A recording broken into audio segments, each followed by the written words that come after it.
Hey everyone, today's episode of the Kansas City Mafia Tour, we went to a Mafia social club in Kansas City, Missouri. The name of the social club was called The Trap. Please subscribe to my channel if you want to get the rest of this Kansas City Mafia Tour, and without further ado, let's get into it. So we're coming up on The Trap, which is the Northview Social Club, or this is Columbus Park. They also called it the Columbus Park Social Club.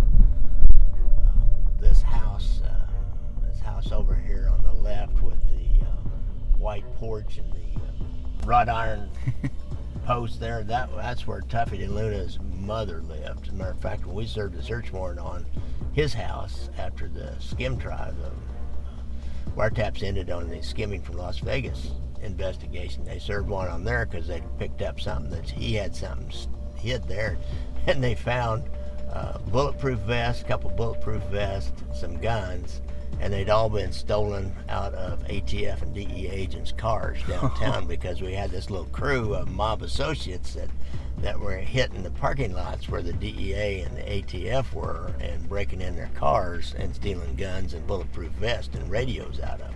Damn. So what was the warrant issued for? Was it for that guns or what? I didn't read the PC on that one, so it was something they picked up on the wire. I just know they served it on his mother's house. And so and she lived there. But this is a trap. You see where that says available? Yep. Well, that you can go buy that if you want. They tell me it's $250,000 for that corner there.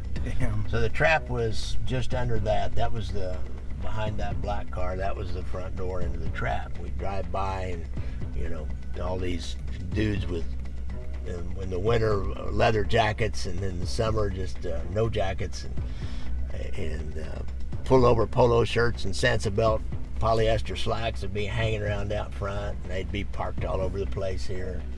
And then that door with the curve, see, there was a second floor on there, and upstairs there were apartments. Mm-hmm. So one night there was an FBI agent had broke in and was down he put in some mics, and he's down the basement stringing some wire, because with mics, you'd think with a mic you'd like have it go to a sending unit and then send it to a van out here. Well, they didn't do that. That didn't work very good, to be honest. That didn't work at all, to speak of. They'd hook it up to a telephone line that would then go to a box that then would hook it up to another telephone line, which would go back into the wire room. So you had a hardwired into the mic whenever you put a mic in. So Tony, this dude's name, the FBI agent, Tony started out the front door because he just picked the front door, and he started out the front door, but he heard something, and somebody was coming down those stairs and opened that door, so he kind of peeked and looked out, and there was Willie Comisano Jr. coming out. He had been upstairs, spent the night with some girl, and this is about 5 o'clock in the morning, so he was coming out to go home. He was parked across the street, so he just laid low till Willie cleared the area and took off. And then next door, that was a restaurant. I believe it was the Hacienda. I believe they called it the Hacienda. It's been three different names, but it was set up as a restaurant, and it was vacant for a period of time during the 70s when there was so much focus on the mob and wiretaps, and that's where they actually picked Nick Savella up on that telephone, the guy that ran the social club, Frankie Tusa. The day the Chiefs played the Super Bowl against the Minnesota Vikings in 1970, the books were out of balance. The mob doesn't bet. They get the balance book. They want an equal number of bets on both sides of a contest, and they drag the VIG, the 10% VIG for the losers pay. So he was worried, and he called Nick at home, and Nick was, expressed interest and expressed control with that phone call that the books were out of balance and they needed to do something, and that gave him a 3-year conviction for running a sports book operation. So the FBI, during the 70s, during some of this time, that was 1970, like later 70s when we were running the wiretaps on the skim, the FBI was able to get some undercover guys in from out of town, and they rented this restaurant and ran it as a restaurant.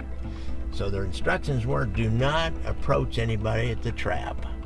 Do not talk to anybody. Ignore them. And, they're going to come around, and they did sometimes. And pretty soon they started coming in, maybe eating or just sitting and having a conversation, a cup of coffee. And their deal was, as people would come in, they'd have agents come in like they were customers, and their deal was, we're taking money from people, and we've got a guy that runs up to Omaha and places bets on horses for you, and they got the racing forms and everything for the Exarban, the racetrack up in Omaha. So they were doing that, and what was funny was they like started winning, and they liked that. They were keeping the money. Well, the Bureau got kind of nervous about all that and messing with the money like that.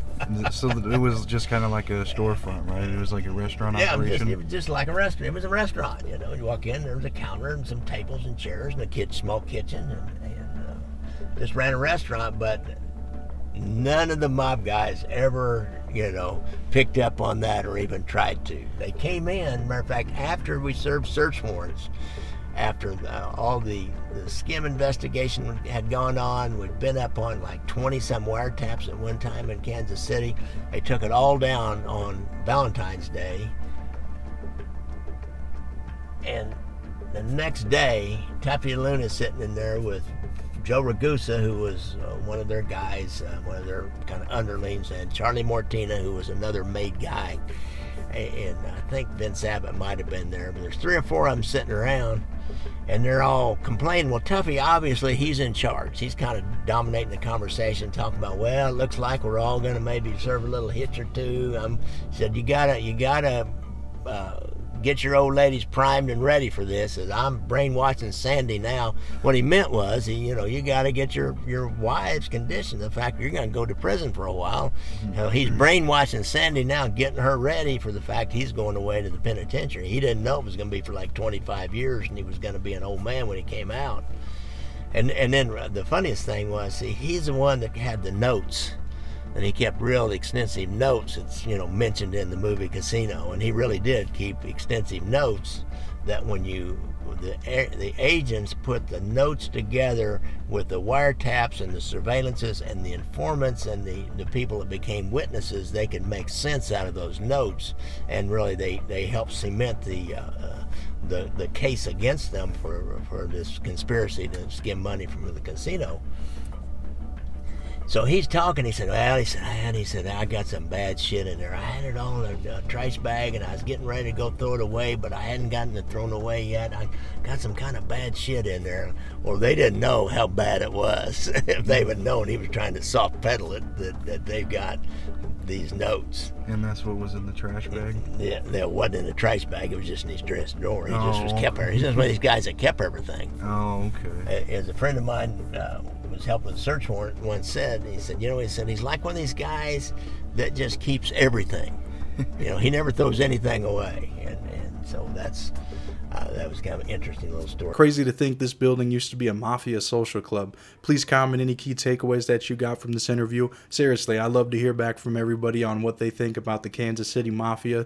They weren't really out there as much as the New York, the 5 families and all that, but there was other families scattered out through the United States, so please let me know your thoughts on them. And also, please share this video with anyone that you think will enjoy this type of content. Also, please subscribe to my YouTube channel if you want to get the rest of the Mafia Tour videos. Also, at the end of this video, you'll see the Mafia Tour playlist pop up, and watch all the other location videos we went to and shot. Thank you again for watching.